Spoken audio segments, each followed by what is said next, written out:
here now, Darrin Porcher, a retired NYPD lieutenant. Darrin, good to see you. This is a very troubling, very disturbing story. One thing that I always bank on, especially as I'm walking around New York City and we have seen a spike in crime, is that God forbid something happens to you. If there are people around, they will help you. In this case, that did not happen. Absolutely. This is unfortunate. This is a situation where those people that videotaped with their cell phones are guilty in the court of moral turpitude. They're not guilty in a criminal court, but it really begs the question of where are we going as a society? These are situations where we need to coalesce behind victims for the betterment of public safety, and it clearly didn't happen in the wake of these citizens that were riding this train as a result. Yeah, it's unfortunate. I'm sure they're working on getting to the bottom of it, trying to get people to come forward to talk about what happened. The other issue that I have, and it was laid out very clearly there in Molly's report, is that this gentleman had a criminal record, and he had previously been charged with sexually related crimes. 120 days for one, in fact. That seems very small with respect to a sentence, and he wasn't deported because it was deemed that that wasn't serious enough. I mean, we've been talking about bail reform. We've been talking about letting criminals back out on the streets. We're seeing it here in New York City. They come out quickly, and they do the same thing that they had done before.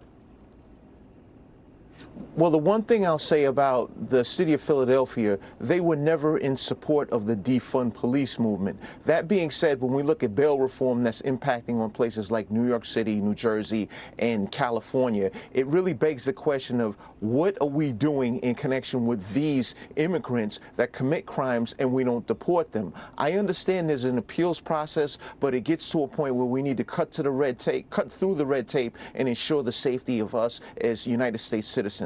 Because if you're going to migrate to the United States and commit crimes, in no way, shape, or form should you be present as a citizen in this country. So how do we do that? How do we do that when we have a surge in those who are coming across the border illegally right now and essentially vanishing once they get here? Not just this incident, but incidents as a whole really should beg the question of what is the Biden administration doing to put forth the necessary agenda in connection with securing our borders. We have these immigrants that come into our country that commit crimes, and something needs to be done, and we need to have immediate action in connection with deporting these people that commit these horrific crimes, as opposed to operating and functioning a catch and release stream as we see at the southern border down in Texas.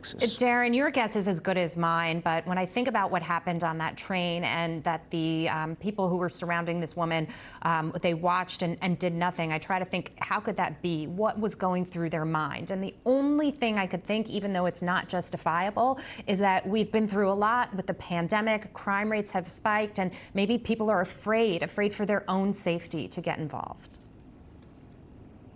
Well, there are two sides of the coin. One can argue that these citizens were attempting to capture video that they can introduce to law enforcement to assist in the apprehension of this violent criminal. But the other side of it, we had a Septa employee that made the call to 911. It wasn't one of these citizens. So that being said, I feel that the citizens should have been far more proactive than merely recording the incident. And this really begs the question of where are we going as a society, and it's clearly in the wrong direction. If you saw somebody recording it for evidence, somebody else could have been on another phone calling 911 as well for reinforcement. Darrin Porcher, thank you so much.